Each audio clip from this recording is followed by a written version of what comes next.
سوال یہ ہے کہ روزہ دار کی دعا کب تک قبول ہوتی ہے، اس کو دلیل سے واضح کریں۔ تو اس کی دلیل تو ہم نے پہلی حدیث میں دیکھ لی تھی، دوبارہ ہم اس کو دہرا لیتے ہیں۔ حضرت ابو ہریرہ رضی اللہ عنہ سے روایت ہے کہ رسول اللہ صلی اللہ علیہ وسلم نے فرمایا 3 لوگوں کی دعا رد نہیں ہوتی، عادل امام کی دعا، روزہ دار کی دعا یہاں تک کہ وہ افطار کر لے، اور مظلوم کی دعا۔ صحیح ابن ماجہ، اور ابن ماجہ کی حدیث ہے 1752 اور صحیح حدیث ہے۔ تو یہ جو صحیح حدیث آپ کو بتائی گئی، اس سے معلوم ہوا کہ روزہ دار کی دعا جو ہے افطار نہ کر لے تب تک اس کی دعا رد نہیں ہوتی۔ اب یہاں پر جو سوال کا اصل مقصد ہے وہ کیا ہے؟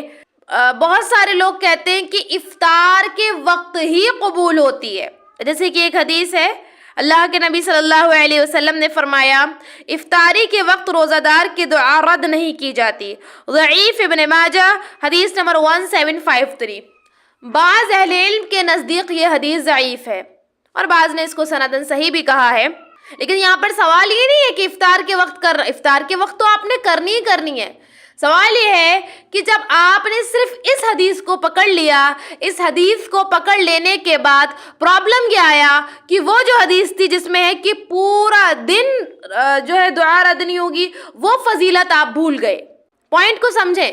اب یہاں پر پوائنٹ یہ نہیں ہے کہ افطار کے وقت کرنا نہیں کرنا، بالکل کرنا ہے، لازماً آپ نے کرنی ہے دعا، وہ قبولیت کا وقت ہے۔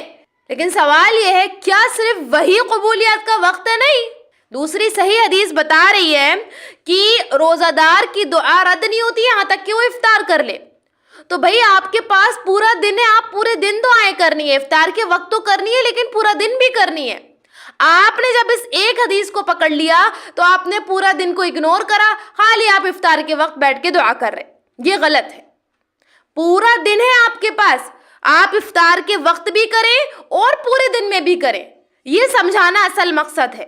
آن لائن اسلامی ٹیوشن بچوں، بچیوں، خواتین اور مردوں کے لیے، اس کے علاوہ آن لائن 2 ایئر عالمہ کورس خواتین اور لڑکیوں کے لیے تعلیم.ایجوکیشن ویب سائٹ وزٹ کریں، QR کوڈ سے اپلیکیشن ڈاؤن لوڈ کیجئے، 8106126040 پر میسیج کریے۔